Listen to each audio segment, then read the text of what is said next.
जलसे का मकसद उसी वक्त पूरा होगा जब इन उलमा की बातों पे हम अमल करेंगे, है ना।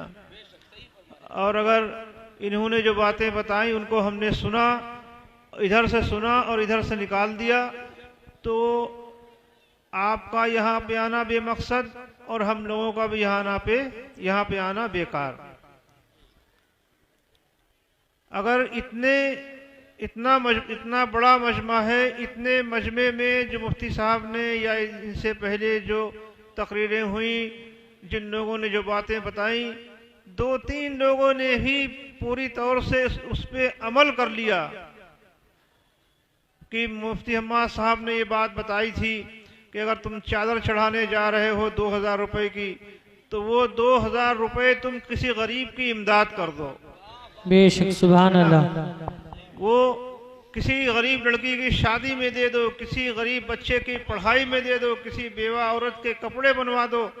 मैंने तो अपने यहाँ उर्स में ये ऐलान किया कि आप चादर चढ़ाने आते हैं मेरे यहाँ आस्थाने पे 2000-5000 की, तो वो आप 5000 की चादर न चढ़ाएं, सिर्फ 50 रुपए के फूल पेश कर दे मजार शरीफ पे और बाकी पैसे आप किसी गरीब को दें, सुभान अल्लाह, सुभान अल्लाह। मदरसे में दें, किसी गरीब बच्ची की शादी में दें, किसी गरीब आदमी के इलाज में सर्फ कर दें। तो ऐसी चीज़ों में पैसों को खर्च करें। यहाँ तक कि उस दिन मैंने मुफ्ती साहब के सामने ये बात कही थी, मेरे पास फ़ोन आया कि हज़रत मैं आ रहा हूँ, मेरे पास आए होंगे, अल्लाह ने उनको औलाद अता की, कि मेरे बेटा हुआ, मैं आ रहा हूँ, वहाँ डेगे करूँगा। कितनी डेगे करोगे? जो भी 2-4-5 डेगे बताई, और 2 गाड़ी आएंगी। बहराइच की तरफ के लोग थे।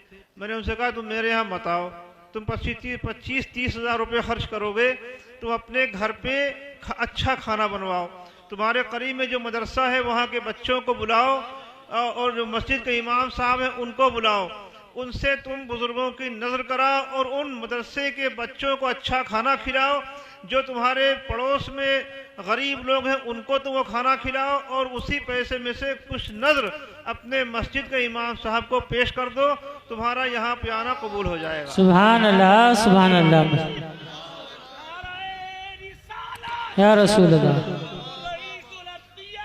जिंदाबाद, सुभान अल्लाह। तो पैसा, मुफ्ती साहब ने बहुत अच्छी बातें बताई। मैं तो मुकर्रिर हूँ नहीं, उस अंदाज में आपको बता नहीं सकता हूँ, समझा नहीं सकता हूँ।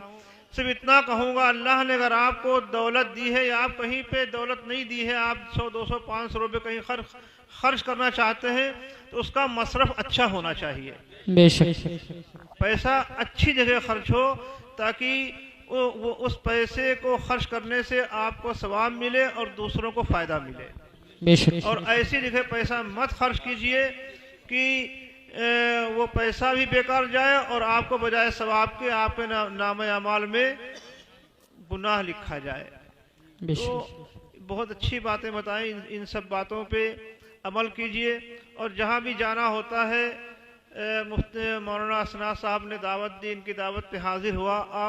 बहुत दिनों के बाद मैं इतनी देर किसी जलसे में रुका हूँ। नहीं, ज़रा नवाजी नहीं है, ज़रा नवाजी कोई बात नहीं है, क्योंकि बहुत सी बातें होती, कुछ बातें ऐसी होती हैं जो मैं रुकूं, मैं उन बातों को कह नहीं सकता हूं कि मैं किस लिए नहीं रुक रहा हूं, मैं उसका इजहार नहीं कर सकता हूं।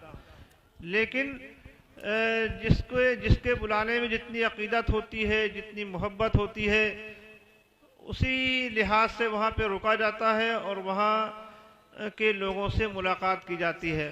और जहाँ भी हमारे बुजुर्गों का तरीक़ा रहा, जो हमारे असलाफ थे उनका भी तरीक़ा रहा, जो भी सफ़र किए गए जहाँ जाते थे, तो उसका मकसद सिर्फ एक होता था कि लोगों को अच्छी बातें बताई जाए ताकि उनकी दुनिया बन जाए और आखिरत भी संवर जाए। सुभान अल्लाह, सुभान अल्लाह, माशाअल्लाह। यही मकसद रहता है सफ़र का कि लोगों के पास जाएं और उनके बीच कुछ बातें बताई जाएं, उन पे अमल करें, ताकि हमारी मजहबी ज़िंदगी भी अच्छी हो जाए, हमारी हमारा मुआशरा भी अच्छा हो जाए, समाजी ज़िंदगी भी अच्छी हो जाए।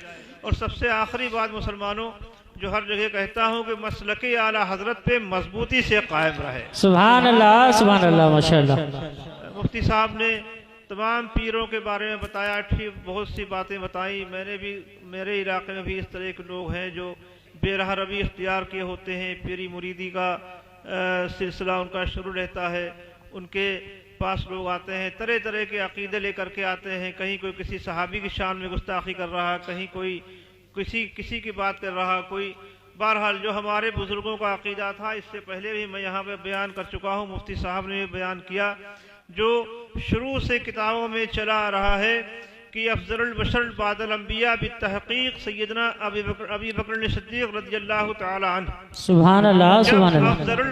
अफजलुल बशर बादल अंबिया बित्तहकीक कह दिया गया तो इस जुमले ने सारी फजीलतें अपने अंदर समेट ली। अल्लाह के रसूल के बाद सबसे अफजल अगर कोई है सैयदना सिद्दीक अकबर रज़ियल्लाहु तआला अन्हु है।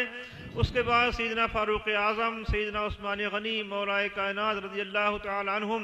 उसके बाद जुमला साहिब इकराम जिसमें हजरत अमीर मुआविया भी शामिल है। सुभान अल्लाह, सुभान अल्लाह। सबकी इज्जत और तकरीम हमारे ऊपर वाजिब व लाजिम है।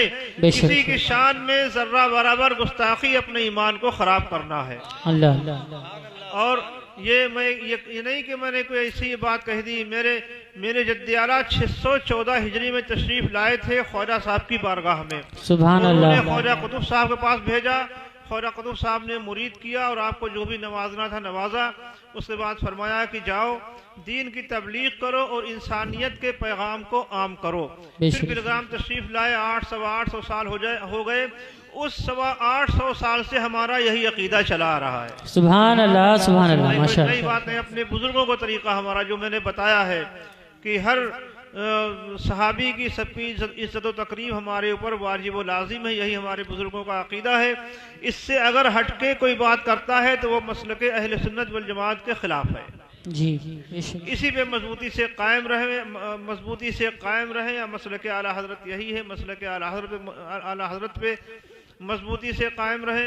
अल्लाह ताला हमारे और आपके यहाँ आने को कबूल फरमाए और इस मदरसे को अल्लाह ताला खूब तरक्की दे। मौलाना असना साहब के जो भी मंसूबे हैं इस मदरसे के ताल्लुक़ से अल्लाह ताला उसको पूरा फरमाए। आमीन या रब्बल आलमीन। हमारे पूरे मुल्क में, पूरे भारत में अल्लाह ताला अमन, सुकून, शांति का माहौल अता फरमाए। आमीन। आप सबको अल्लाह ताला अच्छा रखे, सलामत रखे। अस्सलाम वालेकुम।